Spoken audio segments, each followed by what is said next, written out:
Hello everyone, welcome to Daily Car News. Today is Monday, August 30th, 2021. Let's do some news.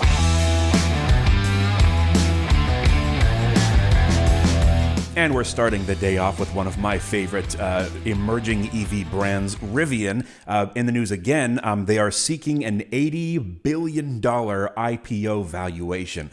This is wild. They haven't delivered a single vehicle yet, and they seem to think that they are already worth more than GM. And also for reference, Daimler is worth $89 billion, and they are the world's fifth most valuable car brand. So this is a huge move. Really bringing the cojones onto the scene right out of the gate. It looks like they're expecting this to be available by late November. And again, they haven't delivered a single vehicle. However, deliveries should start soon. So again, we're keeping an eye on Rivian. Next up, we're talking about Renault out of France and their car-sharing sub-brand Mobilize. They're releasing a new mid-sized sedan called the Mobilize Limo, and it's fully electric, and you also can't own one. It's only available through a subscription service to businesses, fleets, taxi companies, that sort of thing. So it's completely electric. It has a 60 kilowatt hour battery pack and a claimed range of 279 miles. It has a single electric motor and makes 150 horsepower, which I guess if you're just using this for fleet services around urban areas, that's probably more than enough. It does 0 to 60 in 9.6 seconds.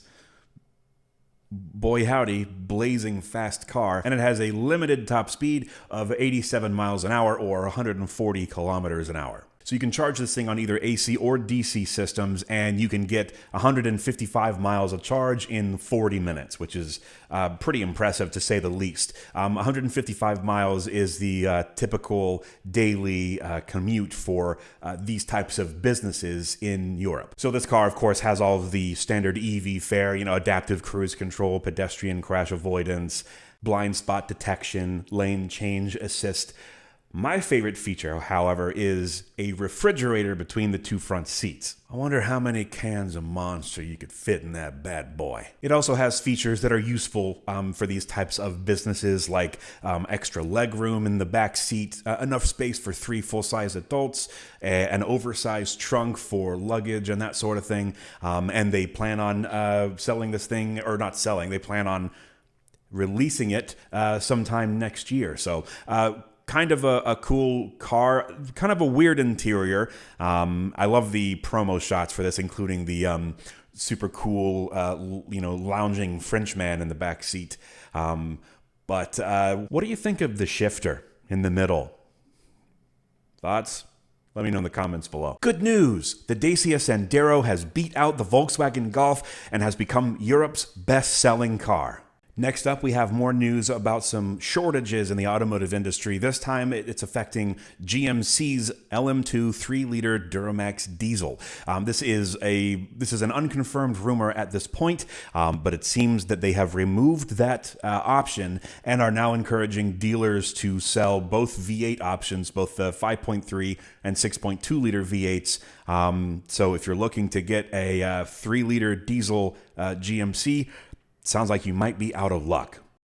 Now, I do have some very unfortunate and almost dire news coming from Volkswagen. It seems that they have decided to completely retire the manual transmission by 2030. So, of course, this will most likely trickle down and affect other brands in the Volkswagen arena, such as Seat, Skoda, Audi, Porsche. So, I think that we're coming to the end of an age. We're coming to the end of that enthusiast grail. But I wanted to end today's episode on a high note, and I want to talk again about the Ford Maverick. Seems that in the past few months, there's been a lot of rusings and rumors and talks amongst the people in the forums that there could possibly be an ST version of the Maverick. Now, this, in my opinion, is basically the ultimate vehicle. I currently own a 2014 Ford Focus ST and a 1995 Ford Ranger. I love both of those vehicles with all my heart for totally different reasons, and I feel like everyone's right. I think an ST version of the Maverick would be a proper little street truck. Think about it.